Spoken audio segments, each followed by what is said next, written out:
नमस्कार, मैं हूं अनंत कुमार। आप देख रहे हैं झारखंड न्यूज़ लाइव। जैसा कि जानते हैं कि झारखंड के 27 मजदूर साउथ अफ्रीका के कैमरून में फंस गए थे और उन्होंने एक बयान दिया था जिसमें एलएनटी के बारे में उन्होंने कहा था। अभी उन्होंने एलएनटी से माफ़ी मांगी है और उन्होंने कहा कि हमने गड़बड़ी से जानकारी के अभाव में उनके बारे में कह दिया था। वो किसी दूसरे ठेकेदार के अंदर में काम कर रहे थे। उस संबंध में उन्होंने क्या कहा है, आइए सीधे उनसे सुनते हैं। भाइयों, सबसे पहले तो हम आपसे और एलएनटी कंपनी तथा सभी स्टाफ बिल से माफ़ी मांगते हैं कि बिना पूरी जानकारी के हमने कल बिना विभिन्न कार्यालय में तथा फेसबुक पर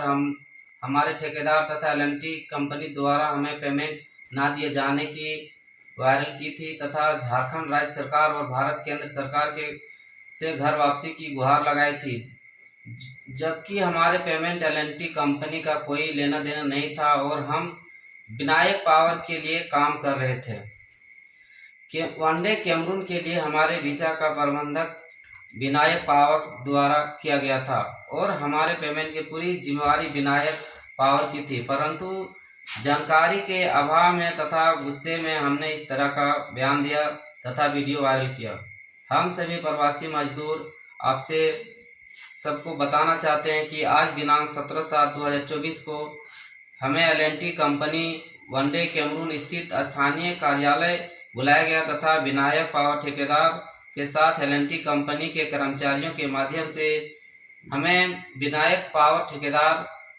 के साथ हमारी पेमेंट का फाइनल किया गया तथा ठेकेदार द्वारा पेमेंट करने की असमर्थता जताने की बात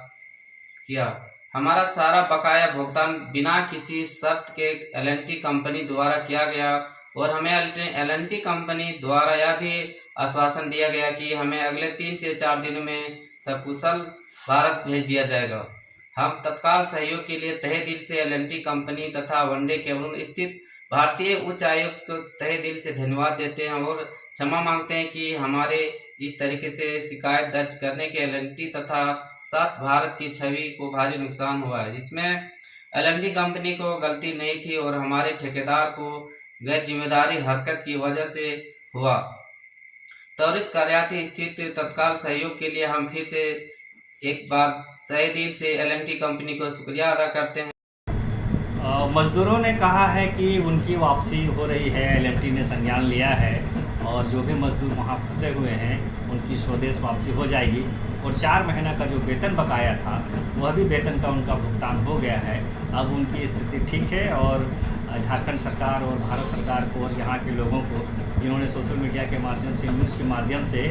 उनकी बातों को रखा था, उन्होंने आभार प्रकट किया है।